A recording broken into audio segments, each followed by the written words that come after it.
Well, happy Friday, everybody. It's the end of another week. Hope it's been a great one for you, and you're excited about being in God's house to worship Jesus this coming Sunday morning.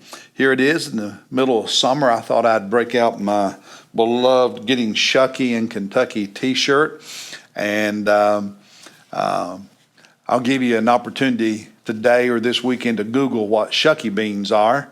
And if you don't know, then I'll explain it to you on Monday. Something to look forward to. All right, Romans chapter 5. Romans chapter 5 today. There's a lot in this chapter we could discuss and actually talk about for a long time.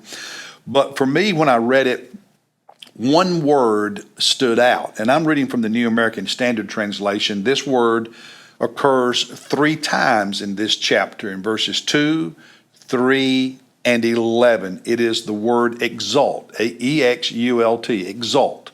The NIV translates it as boast in verses 2 and 11 and glory in verse 3. The New King James Version translates it rejoice in verses 2 and 11 and, like the NIV, glory in verse 3. The NASB translates it exalt in all 3 verses. It's the same word in the original language, the Greek of the New Testament. It's a variation, a verb variation in verse 11, but it's the same word. And it's translated, it means to boast, to glory, to exalt, to, it's the idea, the origin of the word is the picture of walking with your head. The root word means your neck, which supports your head. And so it's the picture of walking with your head held up high, your head held up proud and confident, your head held up rejoicing and exulting and so on. It's the idea that we as disciples are to live with a God-given confidence and take pride in what God is doing in our lives and walk around not with our head hanging down, defeated and moping, but walk around with your head up high because of the Lord. And so let's look at the 3 verses where this image, this word is used. Verse 2, he says, talking about Jesus, through whom also we have obtained our introduction by faith into this grace in which we stand, and we exalt, we rejoice, etc. We hold our head up in hope of the glory of God.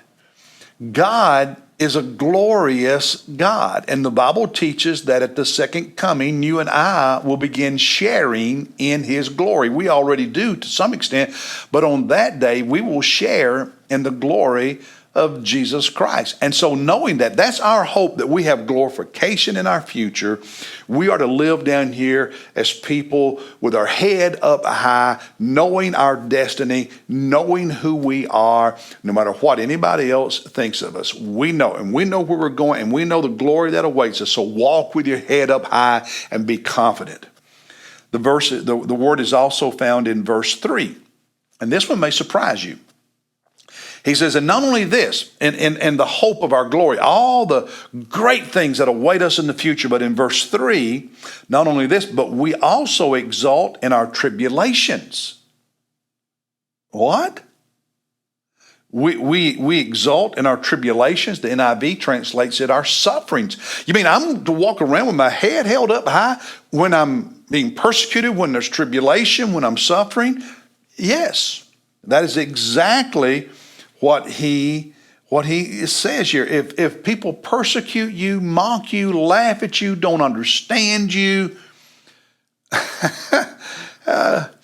they just don't know who you really are. You do. And you're proud of who you are, and you hold your head up. And he gives us another reason that we do that is because we see beyond just that moment of suffering. We see beyond just that moment of tribulation. We see beyond just that moment of persecution.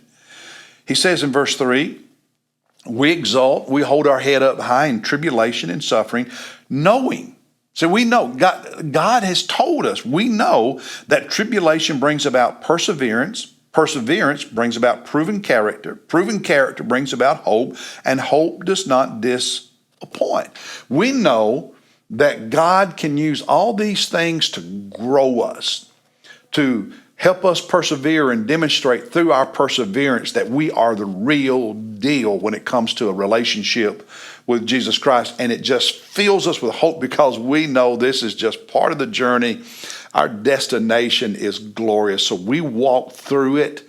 We walk through the hard times with our head held up high because we see where we're going and we keep moving that direction. The third verse where this word is used is verse 11. He says, and not only this, okay, we exalt in that glory that awaits us. We exalt while we're going through hard times because we know the glory that awaits us. And then he says in verse 11, we also exalt, rejoice, glory, hold our head up high in God. In God, through our Lord Jesus Christ, through whom we have now received the reconciliation. We exalt in God because Jesus has reconciled us to God. Throughout our life, as we move toward our destination, we know that God knows us and we know God.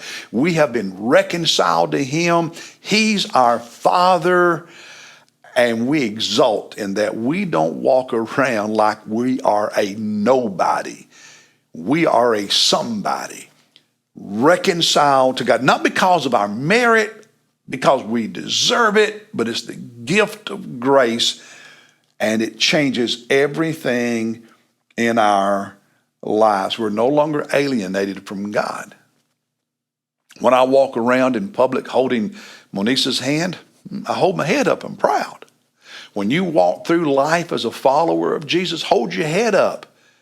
Be confident and be proud of who you are. Still, stop living like you're a nobody. Stop living with defeatism and negativity. Be humble, but confident. Have that quiet confidence in God. Be kind, but convinced of the truth of what God says. Hold your head up. Do that this weekend. Invite somebody to church. Have the boldness and the confidence in Jesus to invite somebody to church.